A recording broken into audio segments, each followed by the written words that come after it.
Selamat malam teman-teman semua. Untuk pembahasan minggu ini kita masih berkutat dengan fasilitas perlindungan lingkungan ya, karena memang fasilitas perlindungan lingkungan ini cukup banyak materi yang harus disampaikan dibanding dengan fasilitas penunjang dan operasional. Nanti operasional ada sendiri sih bahan kajian baru ya, bukan fasilitas di TPA, tapi ya untuk bahan kajian pengoperasian dan pemeliharaan TPA nanti lebih banyak dibahas di sana untuk fasilitas operasional. Jadi di fasilitas TPA ini kita banyak fokus pada fasilitas perlindungan lingkungan nantinya. Nah, ini materi yang untuk minggu ini kita sepertinya masih berkutat dengan fasilitas perlindungan lingkungan ya. Oke, sebelum kita mulai, saya ingin memastikan kalau kalian ini dalam kondisi yang lagi semangat untuk belajar. Tapi kalau misalnya kalian dalam kondisi yang capek, yang lagi malas, nah kalian tutup aja materinya. Jadi kalau mau nonton materi saya, tunggu kalian lagi mood, lagi pengen nonton, nanti lebih kerasa tuh nanti apanya ininya, lebih kerasa ini nikmatnya belajar. Jadi sekali lagi ya, kalau misalnya kalian lagi nggak mood untuk belajar, nggak usah nonton video saya. Nanti aja ketika udah mood dateng, pengen belajar, kalian belajar. Toh juga ini kan rekaman, jadi sifatnya tidak untuk ditonton saat itu juga. Gitu ya. Tapi ingat, dalam seminggu itu harus ada yang semangat, jangan dalam seminggu kalian malas terus, itu namanya bukan anak kuliahan gitu ya. Semangat ya, waktu semangat aja ya nontonnya. Oke, untuk fasilitas perlindungan di sini pembentukan dasar TPA ini berkaitan dengan kemarin lapisan-lapisan dasar TPA, kalian juga sudah belajar ya, ini untuk mengingatkan aja. Jadi yang pertama, lapisan dasar harus kedap air sehingga licin terhambat masuk ke dalam tanah, tidak mencapai air tanah ya. Nah, ini contohnya apa? Pakai tanah lempung gitu. Terus yang kedua, lapisan dasar yang kedua. Jadi yang paling bawah tadi kan ini lapisan tanah lempung. Terus lapisan yang kedua dari bawah ya, kedua dari bawah itu ada lapisan geomembran. Geomembran ini yang benar-benar apa, kedap air ya, yang apa, buatan pabrik ya. Kalau ini kan buatan Tuhan ya, dari tanah lempung asli. Kalau ini geomembran ini dari polimer bahannya. Nah, itu ketebalannya 15 sampai 2 mm. Untuk lempung tadi ya, tanah lempung itu dipadatkannya 30 kali 2.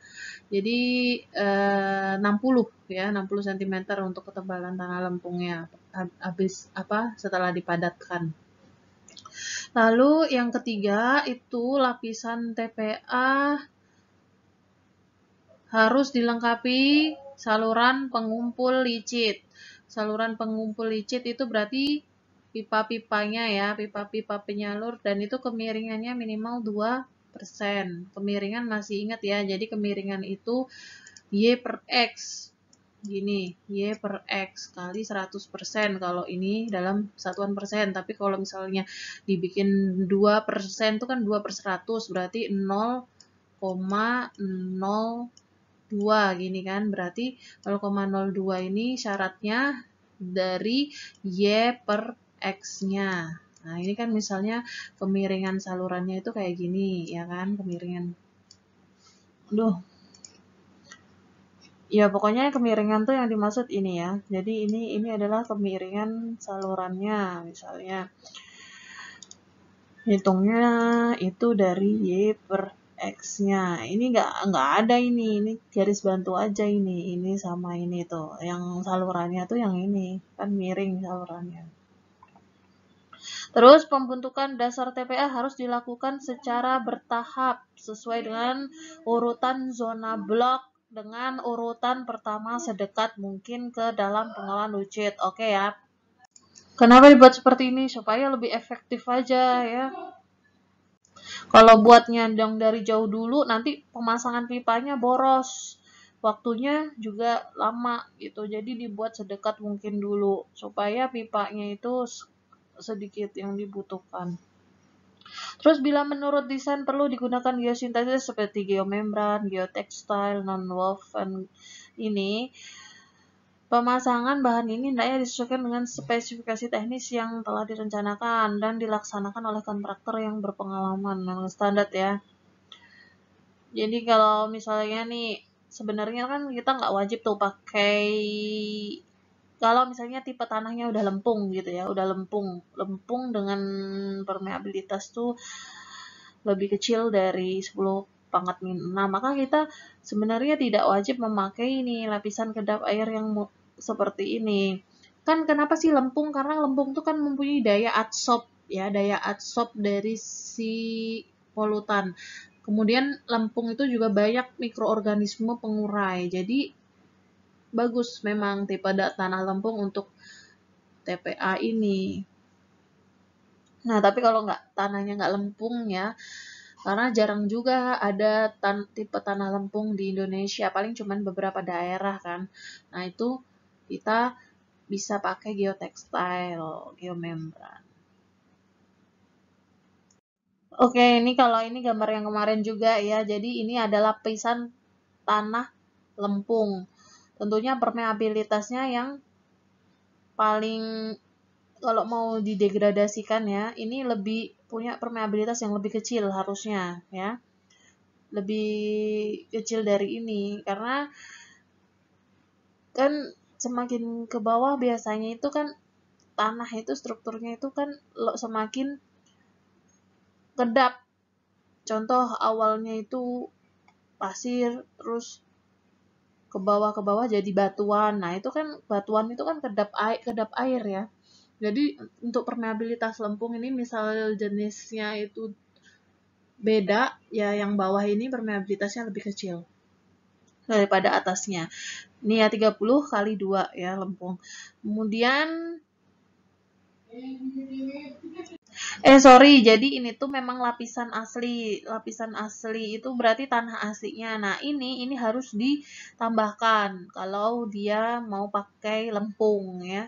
Kalau misal nih daerah sekitarnya itu, daerah di kelurahan itu atau di kecamatan itu daerahnya tipe lempung, jadi bisa ditambah tuh, bisa ditambah lapisan atasnya itu dengan membeli tanah lempung tersebut gitu ya, dan menambahkan ke dalam sini. Atau kalau misalnya dia kontraktornya ini dia menerapkan sistem cut and fill. Jadi ketika dia menggali, dia kan menggali tanahnya itu kan pas digali maka ada timbulan tanah yang tidak terpakai hasil galian. Nah, itu dipadatkan, ditambahkan ke sini, dipadatkan sampai ketebalannya itu 30 × 2 gitu.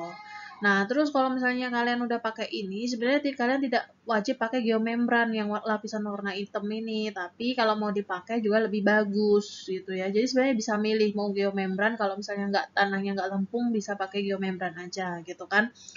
Nah, terus kalau yang atasnya ini geotextile. Geotextile kemarin fungsinya supaya tidak rusak ya. Geomembrannya ini supaya tidak rusak, makanya dilapisin geotextile. Geotextile itu bentuknya kayak kain, tapi kayak karpet gitu loh, kain karpet itu loh. Kain karpet. Jadi kalau jadi fungsinya untuk melindungi lapisan geomembrannya ini supaya tidak bergesekan dengan kerikil ini dan robek gitu. Kalau lembut nih kayak geomembran, kayak karpet, geotextile kan kayak kain tuh. Jadi dia kalau kain kena kerikil kan nggak akan sobek gitu ya. Nah, ini di atasnya kerikil untuk menampung air lindi itu, pengumpul air lindi. Jadi ketika dia terkumpul, dia akan masuk ke dalam pipa salurnya, pipa penyaluran lindi ke IPL. Nah, ini bentuknya miring, ada kemiringannya dari pengumpul ke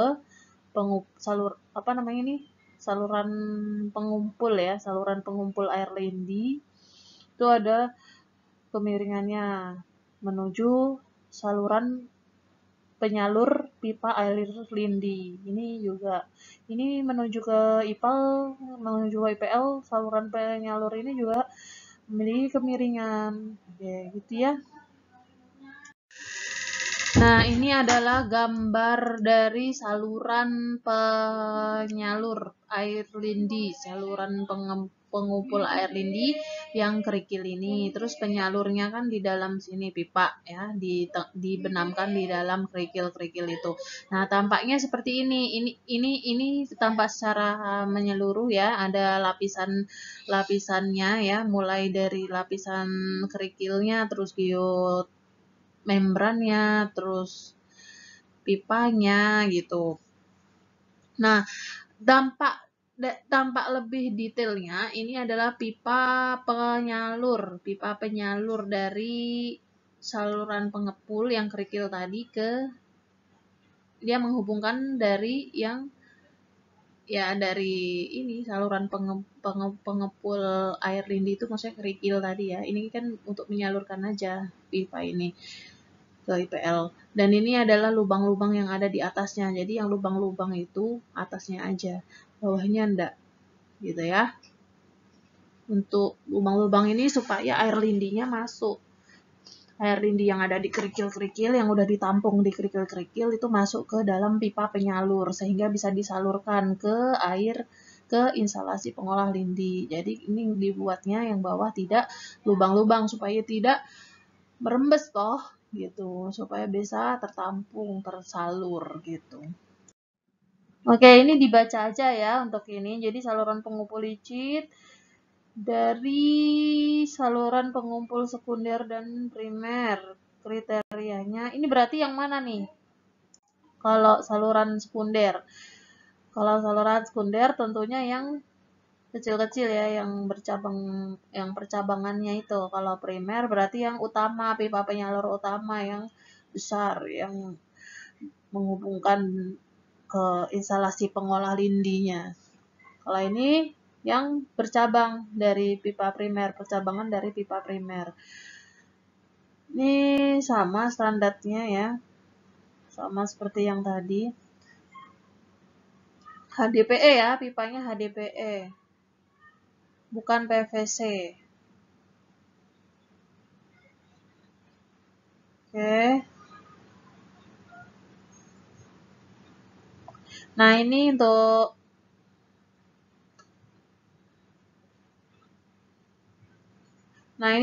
ini jadi dilengkapi juga nih pertemuan antara pipa primer dengan pipa sekunder itu dilengkapi dengan bak kontrol. Bak kontrol ini supaya apa? Fungsinya juga untuk pipa ventilasi gas yang kemarin dijelaskan. Jadi di sini misalnya sekundernya di sini ya. Nah, ini primernya. Di setiap ini pertemuan ini dia ada ada bak kontrol. Bak kontrol ini nanti dia kalau ini tanpa atas, tanpa sampingnya itu dia dilengkapi bak kontrol seperti ini. Terus nah ini untuk penyalur gas, nanti gasnya ke arah vertikal gini. Nah, bak kontrol ini biasanya terbuat dari drum. Ini ya, biasanya terbuat dari drum dan peletakan drumnya itu bertahap. Jadi misalnya awal konstruksi dia cuma ada satu. Nanti ditambah tuh kalau sampahnya udah tertutup sampai sini misalnya. Nanti itu dilengkapi lagi, ditambah lagi drumnya.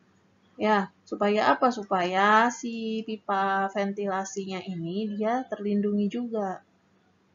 Nah, ini dia lubang-lubang nih. Drumnya juga lubang-lubang supaya bisa masuk ya gasnya, baik gas maupun lindinya. Nah, jadi semakin ke atas nanti ini akan ditambah nih, baik drum maupun pipa ventilasinya. Jadi bertahap ya, tidak langsung menjulang gitu. Nanti rusak. Oke, selanjutnya syarat pengaliran lindi. Gravitasi jelas, kecepatan pengaliran 0,6 sampai 3 meter per detik. Ini kriteria ya. Jadi kalian bisa pakai rentang ini nanti saat menentukan kecepatan pengaliran. Terus Kedalaman air dalam saluran pipa D per D maksimal 80%, di mana D tinggi air dan D besarnya diameter pipa minimum 30 cm. Nah, ini maksudnya nanti ketika kalian meletakkan pipanya, kalian perhitungkan tuh ketinggian peletakan pipanya ini. Ya. Ketinggian peletakan pipa itu harus 80%. Maksudnya berarti gini. Di sini itu 80% dari ketinggian ya. Kalau ini minimal 20%. Jadi kalau misalnya kalian ada pipa yang diameternya itu totalnya itu 30 ya, maka kalian harus menggali ini itu 80% dari 30 ini. Gitu.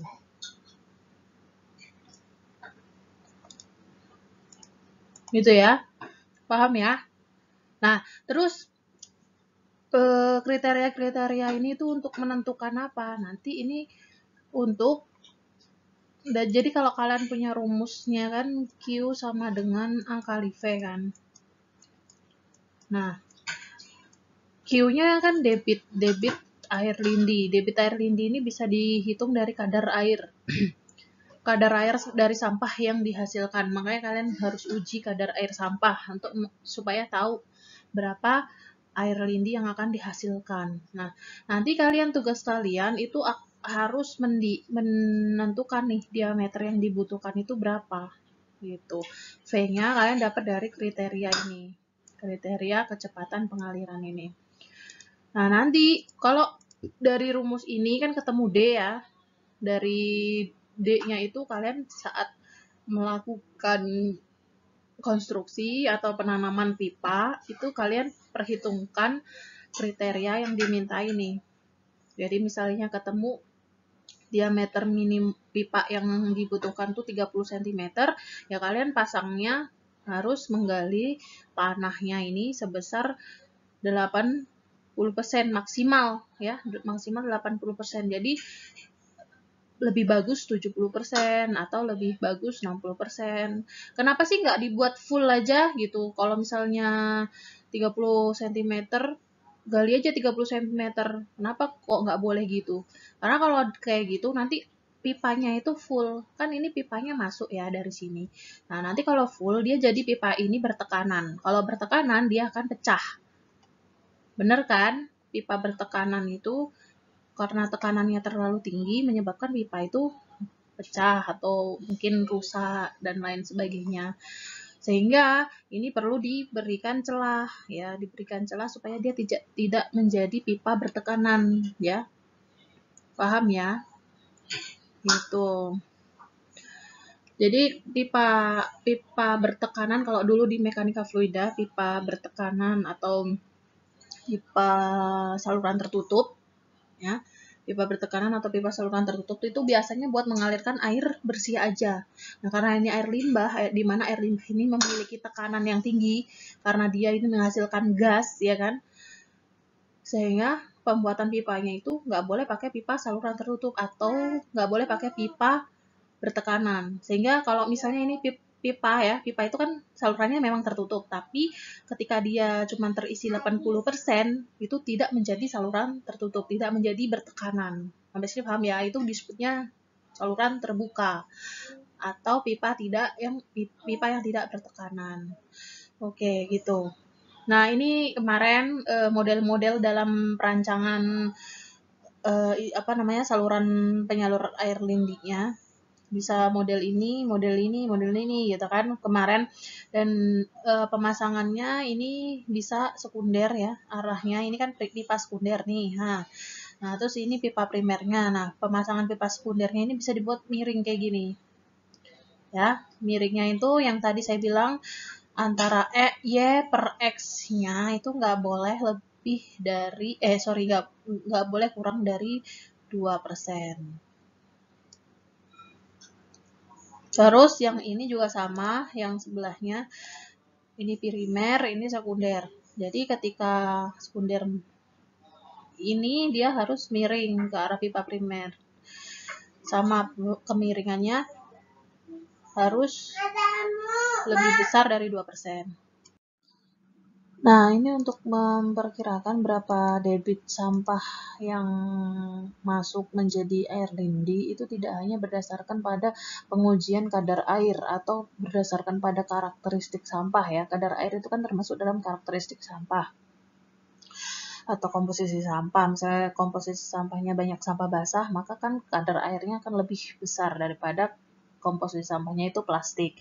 Nah, tapi tidak hanya berdasarkan ini, tidak hanya berdasarkan kadar air. Nah, kita bisa juga mengacu pada ini, jenis tanah penutup landfill. Jenis tanah penutup landfill itu kan macam-macam beragamnya. Misalnya dia punya permeabilitas yang tinggi, maka air yang masuk, air hujan yang masuk, kan kalau ada timbulan sampah gini kan pasti ada penutup sampahnya. Nah, kalau ketika air hujan itu masuk, kalau lapisan penutup hariannya ini dia memiliki permeabilitas tinggi, maka dia akan masuk ke sini menjadi air lindi. Tapi ketika dia memiliki permeabilitas yang rendah, maka dia akan menjadi run off gitu. Yang dibingungkan kemarin kan kalau misalnya dia tercampur dengan sampahnya ya kan. Kalau tercampur dengan sampahnya maka dia dialirkan ke IPL tentunya karena di bawahnya ini kan ada saluran pengumpul lindi. Tapi ketika dia menjadi run off ya, dia akan masuk ke saluran drainase kawasan. Sampai sini paham ya? Terus kemudian selain dari jenis tanah penutup landfill, nah tadi artinya gini, artinya tadi yang untuk jenis tanah penutup ketika dia permeabilitasnya tinggi, maka yang masuk kan tinggi, otomatis debit lindi yang ada di dalam saluran pengumpul lindi ini akan lebih besar daripada yang permeabilitasnya rendah. Oke, gitu ya. Permeabilitas apa? Masih ingat ya, kemampuan suatu lapisan untuk melewatkan air gitu kan. Kalau permeabilitas tinggi berarti kemampuan melewatkan airnya tinggi. Selanjutnya kita bisa mengacu pada musim. Kalau musim penghujan otomatis kayak musim-musim di negara yang ada hujannya itu kan harus memperhitungkan kondisi saat terjadinya hujan tersebut karena hujan itu sangat mempengaruhi ya. Sangat mempengaruhi dari debit air lindi. Kalau dari kadar air, sampah pasti kan kecil ya. Nah, yang sangat berpengaruh justru pada air hujannya. Air hujan karena volume yang masuk kan banyak. Kemudian pH dan kelembaban. pH ini lebih pengaruh ke kualitas air lindinya nanti ya. Untuk mendesain pengolahan yang cocok seperti apa. Terus kelembaban, ini kelembaban yang ada di dalam area penimbunan ini. Jadi ketika air itu masuk, dia itu akan ada yang menempel di dalam permukaan si sampah-sampah yang ada di dalam, ya kan? Nah, itu akan mempengaruhi dari faktor yang masuk, debit yang masuk ke dalam saluran.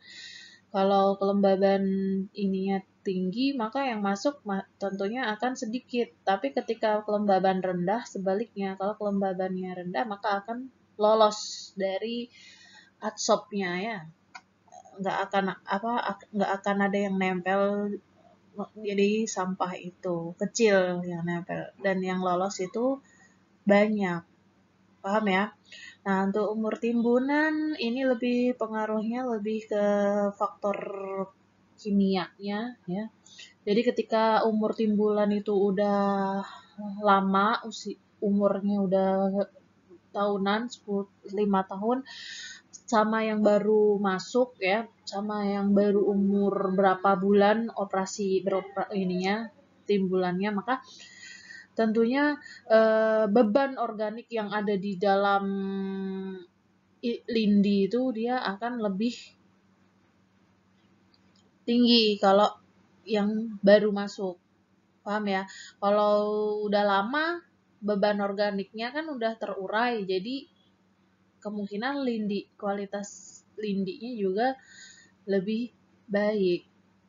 Nah, ini lebih ke kualitas. Kalau pH juga lebih ke kualitas. Yang lebih ke kuantitas tadi itu ada kelembaban, musim, terus jenis tanah penutup, sama kadar air. Kadar air ya yang di karakteristik ini. Tapi kalau karakteristik ini juga bisa mempengaruhi dari kualitas. Selain kuantitas bisa mempengaruhi kualitas. Kalau kuantitas itu dari kadar air ya, kadar air lindinya. Kalau kualitas dia lebih ke parameter-parameter kimia gitu ya. Oke, kita bahas dulu yang dari segi kuantitas. Jadi dari segi kuantitas tadi itu dipengaruhi oleh musim ya kan, artinya musim itu kan hujan, presipitasi itu air hujan masuk, kemudian dia akan menjadi ada yang menjadi runoff, ada yang masuk ke dalam timbulan gitu kan. Nah, terus akan ada juga yang menjadi uap, namanya mengalami proses evapotranspirasi, menguap air yang di dalam timbulan sampah tersebut. Terus ketika ada presipitasi akan ada runoff, akan ada yang berevaporasi, akan ada yang tertahan di dalam sampah yang menjadikan dia termasuk dalam perhitungan kelembaban sampahnya ya, kelembaban timbulan di dalam timbulan sampahnya. Nah, ketika dirumuskan, maka yang bisa dirumuskan menjadi seperti ini, perkolasi lindi, maksudnya pergerakan lindi di dalam saluran lindi itu ya, itu sama dengan presipitasi air hujan ya, karena yang masuk itu kan hanya dari air hujan.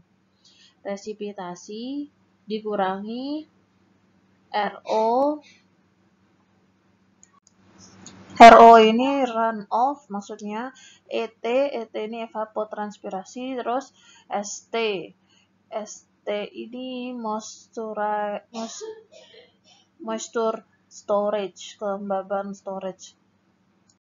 Nah, ini didapatkan perkolasi lindi dari air hujan.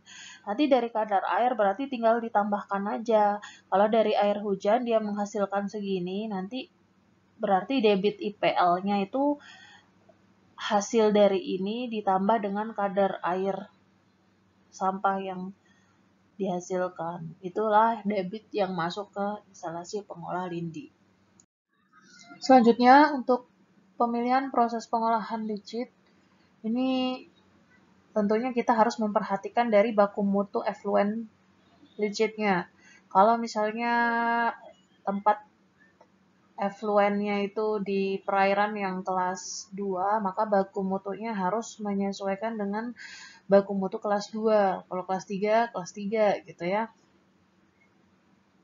Nah, terus juga harus memperhatikan dari ketersediaan lahan saat melakukan perencanaan dalam pengolahannya, instalasi pengolahannya ya, disesuaikan dengan lahan. Jadi kalau misalnya lahannya sempit, bisa perencanaannya itu bisa membangun instalasinya dengan tinggi yang besar gitu.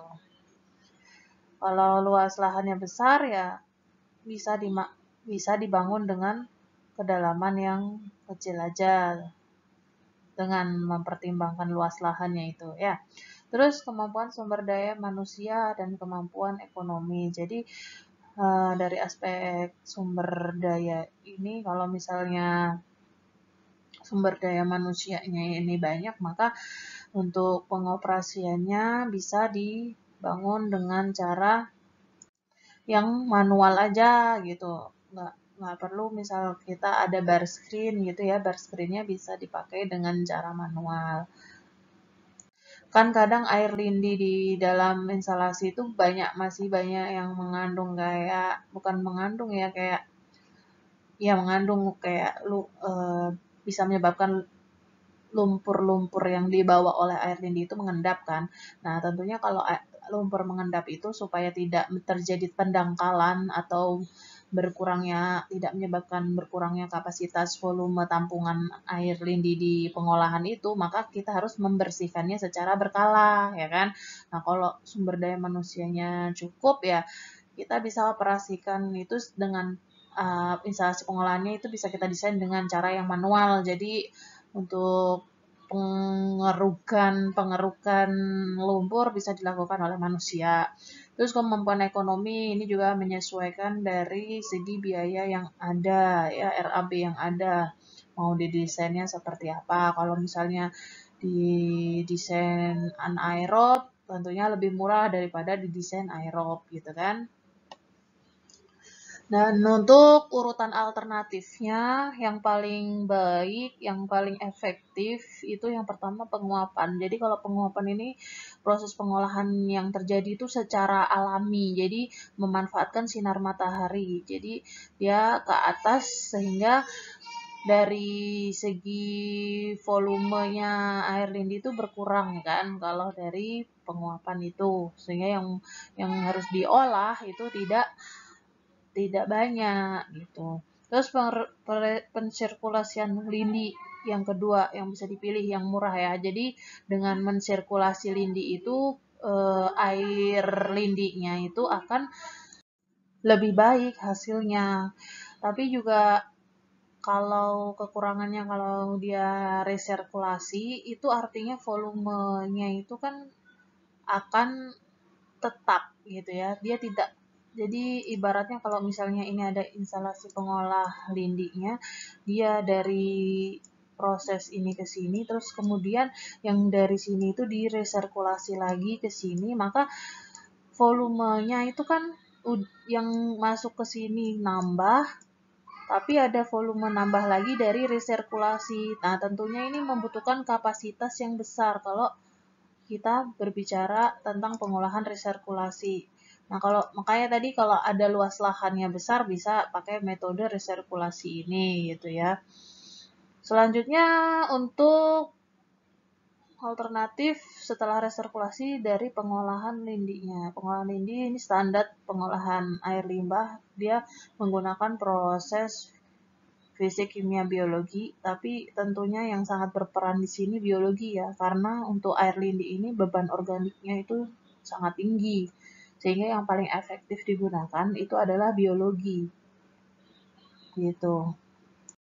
Jadi intinya di sini untuk merancang atau memilih sistem dalam instalasi pengolah lindi, kita harus memperhatikan yang pertama kualitas dan kuantitas. Kualitas ini akan berpengaruh dari unit-unit pengolah yang akan kita pilih nanti. Nah, kualitas dan kuantitas air lindi ini akan berpengaruh terhadap unit-unit pengolahan yang akan kita pilih. Lalu kuantitas air lindinya, kalau kualitas tadi itu jenis unit yang kita pilih, kuantitas ini kapasitas yang akan kita tentukan. Ya, kuantitas air lindi berpengaruh pada kapasitas unit. Kita harus menyediakan volumenya berapa supaya dari kuantitas ini bisa tertampung, bisa diproses di dalam instalasi pengolahan kita itu. Selanjutnya kemudahan pengoperasian. Kemudahan pengoperasian, ketersediaan SDM, terus jumlah akumulasi lumpur ini juga berkaitan dengan kapasitas nanti ya. Terus kebutuhan dan ketersediaan lahan ini juga dari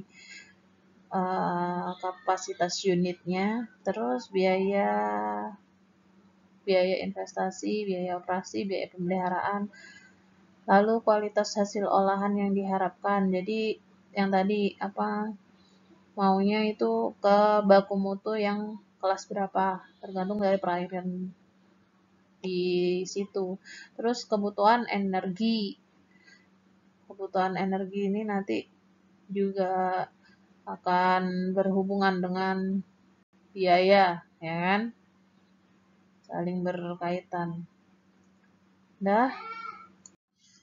Kemudian untuk merancang suatu instalasi pengolah lindi, maka ini akan ada beberapa alternatif yang bisa dipilih.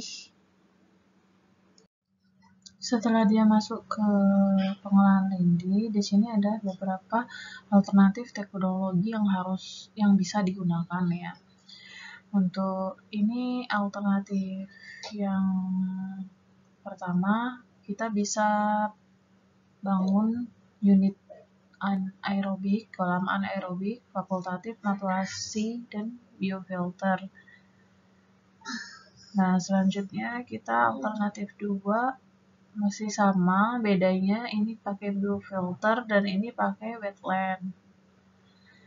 Bedanya tahu ya, kalau biofilter berarti dia ada media filternya. Media filter itu bisa berupa biobol, yang media-media yang bisa ditumbuhi oleh mikroorganisme gitu. Kalau wetland pakai tumbuhan. Tahu bedanya ya. Terus anaerobik yang alternatif 3, anaerobik buffer reaktor dengan aerated lagoon. Ini cuman 2, pakai yang pertama pakai kolam anaerobik ya, ini sama fungsinya kolam anaerobik sama kayak ini. Terus lanjut ke aerated lagoon, berarti ini kolam yang teraerasi, yang diaerasi sengaja pakai aerator. Entah aeratornya mesin, entah aeratornya itu berupa terjunan, macam-macam ya. Tapi biasanya pakai ini sih, ini penggerak mesin ya. Soalnya ini cuma 2 kolamnya, jadi kalau pakai apa yang nggak mesin nanti nggak maksimal gitu loh pengoperasian kolamnya itu. Kan dia kalau cuma 2 gini harus cepat berarti kan operasionalnya, sehingga kalau mau cepat ya aerasinya itu bisa disuplai dari aerator, sehingga yang masuk udaranya ke dalam kolam itu banyak kalau pakai aerator. Tapi kalau pakai terjunan gitu kan cuman mengandalkan bangunan konstruksinya ya, jadi kurang optimal aerasinya, oksigen yang masuknya gitu. Terus alternatif 4, di sini ada koagulasi flokulasi, kemudian sedimentasi, kemudian kolam anaerobik. Ini berarti pakai pengolahan fisik kimia. Koagulasi flokulasi ini kan ditambah dengan koagulan ya, bahan kimia.